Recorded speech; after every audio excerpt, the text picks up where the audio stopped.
नई बहू और सास का वनवास।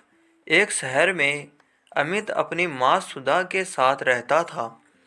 एक दिन अमित सो रहा था, तभी उसकी माँ उसे जगाने आती है।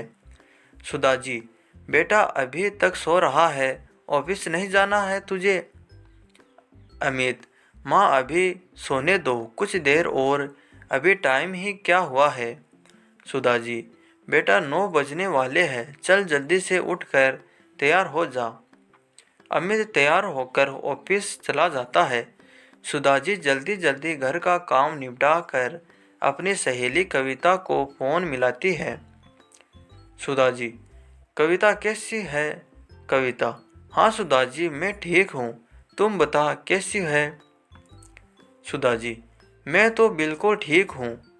ये बता, मैंने तुझे कहा था अमित के लिए एक अच्छी सी लड़की ढूंढने के लिए, तूने कुछ किया या नहीं? कविता, हाँ मैंने बात की थी। मेरी दूर की रिश्तेदार में एक लड़की है, बहुत ही गुणवान है, मुझे और अमित को ज़रूर पसंद आएगी। सुधा जी, तो जल्दी से बात चला न, और हाँ अगर उसकी फ़ोटो तेरे पास हो तो मुझे भेज दे।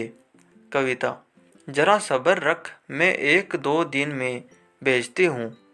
2 दिन बाद कविता लड़की वालों से बात करके बताती है। अमित और सजना आपस में एक दूसरे से मिलते हैं। सभी को रिश्ता पसंद आ जाता है। कुछ ही दिनों में शादी हो जाती है। शादी के बाद सुधा जी बहुत खुश रहती है थी। एक दिन सुधा जी किचन में खाना बना रही थी, तभी वहाँ सजना आती है। सुधा जी, बहू कुछ चाहिए तुम्हें? सजना, जी नहीं मम्मी जी, मेरे होते आप काम करें यह ठीक नहीं है। मैं चाहती हूँ आप आराम करें और सारा काम मैं करूँ। सुधा जी, बहू तुम अभी अभी तो आई हो, थोड़े दिन आराम करो, बाद में तुम्हें ही तो यह सब संभालना है।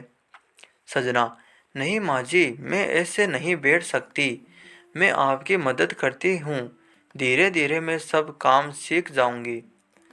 सजना सुधा जी का हाथ बटाने लगती है। धीरे धीरे सजना पूरे घर की जिम्मेदारी संभालने लगती है। सुधा जी के पास अब कोई काम नहीं बचा था। वे केवल बाजार से सब्जी या अन्य घर का सामान लाती थी। एक दिन सुधा जी बाहर से सब्जी लेकर आती है। वे जैसे ही घर के अंदर पर पहुंचने वाली होती है, उनके कानों में आवाज़ आती है। सजना अपनी सहेलियों के साथ बैठी बात कर रही थी। सजना, अभिषा तू तो बहुत खुशनसीब है जो तेरी सास गांव में रहती है। तू यहाँ मौज मारती है। एक मैं हूँ जो सारा दिन नौकरानी की तरह काम करती हूँ और मेरी सास मौज में रहती है। अमीषा, यह सब तो तूने ही अपने हाथ में लिया है। सजना, अरे वो तो एक चाल थी अमित को वश में करने के लिए। अगर मैं ऐसा नहीं करती तो वो तो हमेशा माँ के पल्लू से बंधे रहते। अब तो मुझे उस दिन का इंतज़ार है जब अमित पूरी सैलरी मेरे हाथों में देंगे। सुधा जी यह सब सुनकर सन रह जाती है। जिस बहू को वो इतना सीधा समझ रही थी, वह तो उनसे इतनी नफरत करती है।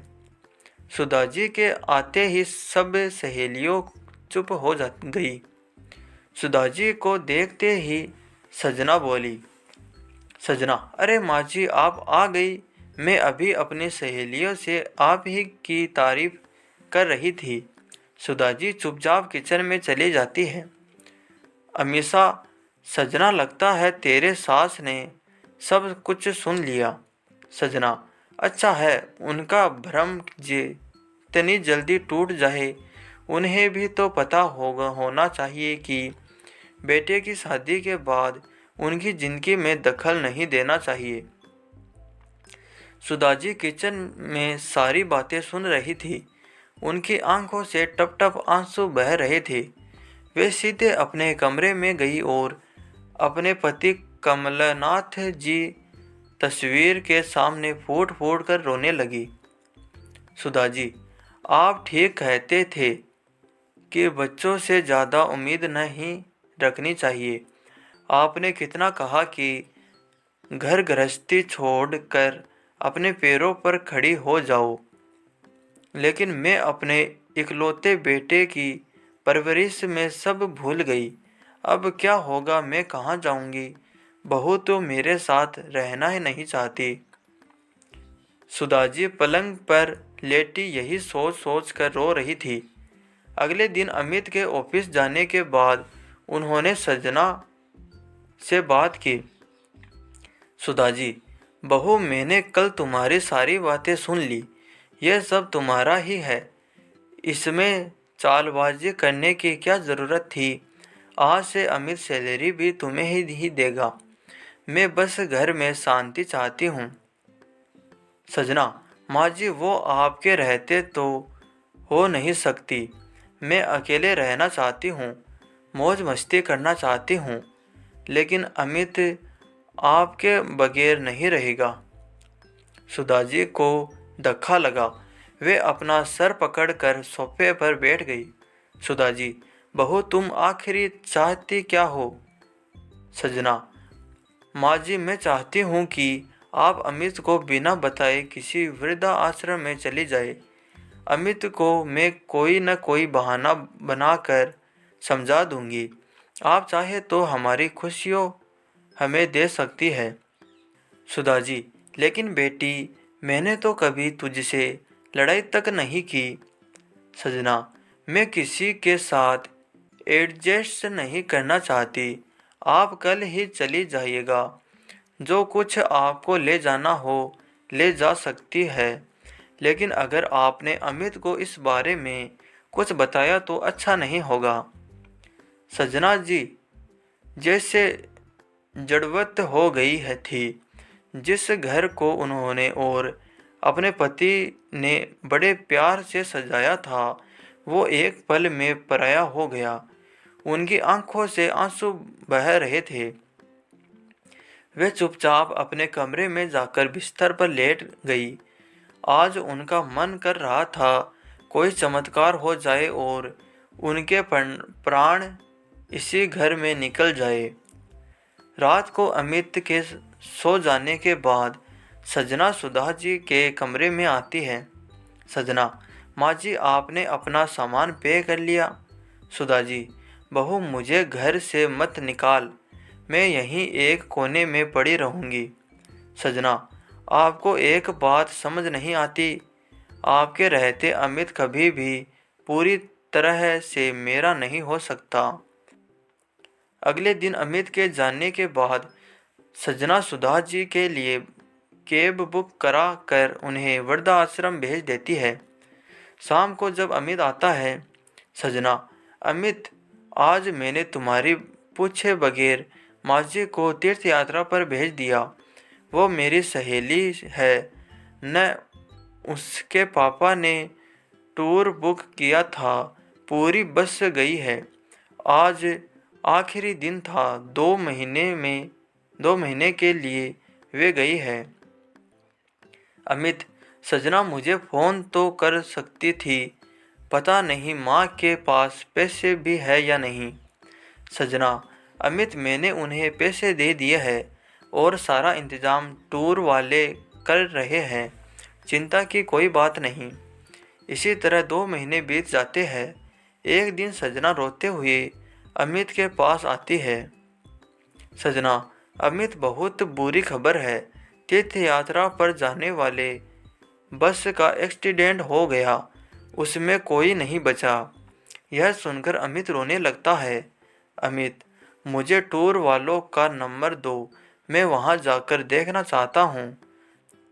सजना, अमित, मैंने सब पता कर लिया। बस हजारों फुट गहरी खाई में गिर गई। किसी का कुछ पता नहीं लगा। अमित का दिल टूट जाता है। वह कई दिन तक माँ को याद करके रोता रहता है। कुछ दिन बाद सजना उसे समझाती है। सजना, अमित, जो होना था हो गया। शायद किस्मत को यही मंजूर था। कुछ दिन में सब सामान्य हो जाता है। एक दिन अमित कहीं जा रहा था, तभी उसे एक मंदिर दिखाई देता है। मंदिर को देखकर उसे माँ की याद आ जाती है। हर छुट्टी के दिन माँ उसे इस मंदिर में भगवान का आशीर्वाद दिलवाने लाती थी। यह सोचकर वह मंदिर में चला जाता है। जब वह बाहर निकलता है तो देखता है मंदिर के बाहर पीपल के पेड़ के नीचे कुछ भिखारिन बैठे थे। अमित उन्हें पैसे देने लगता है। तभी वह देखता है एक मेले कुलेची कपड़े में उसकी माँ बैठी भीख मांग रही थी। अमित, माँ तुम यहाँ कैसे? तुम तो तीर्थ यात्रा पर गई थी। सुधाजी, बेटा सजना ने मुझे घर से निकल जाने के लिए कहा और वृद्धाश्रम भिजवा दिया। वो अकेले रहना चाहती थी। वृद्धाश्रम में उन्हीं लोगों को रखते हैं जिनके घरवाले खर्चा देते हैं। सजना ने 1 महीने तो पैसे भिजवाए, उसके बाद पैसे भेजने बंद कर दिए। वृद्धाश्रम वालों ने मुझे निकाल दिया। तब से यहीं रहती हूँ। कोई कुछ दे जाता है तो खा लेती हूँ। तू कैसा है? अमित की आंखों से टप टप आंसू बह रहे थे। वो माँ को लेकर सीधा घर आ जाता है। सुधाजी को देखते ही सजना घबरा जाती है। अमित, सजना, तुमने मेरी माँ को मरा बताकर झूठ बोला। अब तुम इस घर में 1 मिनट नहीं रह सकती। सजना, यह तो खुद ही यहाँ नहीं रहना चाहती थी। अमित, चुप रहो, कितना झूठ बोलोगी? चलो निकलो यहाँ से। सुधाजी, बेटा बहू तो घर की लक्ष्मी होती है, इसे घर से मत निकाल। मेरा क्या है, मैं कहीं भी चली जाऊंगी, तुम दोनों सुख से रहो। सजना, माँ जी मुझे माफ़ कर दीजिए, मुझसे बहुत बड़ी भूल हो गई। मेरी यही सज़ा है कि मैं इस घर से चली जाऊं। सुधाजी, नहीं, मेरे होते यह नहीं हो सकता। अमित, इसे माफ़ कर दे और खबरदार जो बहू को कभी घर से निकल जाने को कहा। सजना सुधा जी के पैरों में गिर जाती है। तो दोस्तों, आपको ये कहानी कैसी लगी हमें कमेंट कर ज़रूर बताइए और प्लीज़ वीडियो को लाइक कीजिए और चैनल को सब्सक्राइब कीजिए। Thank you.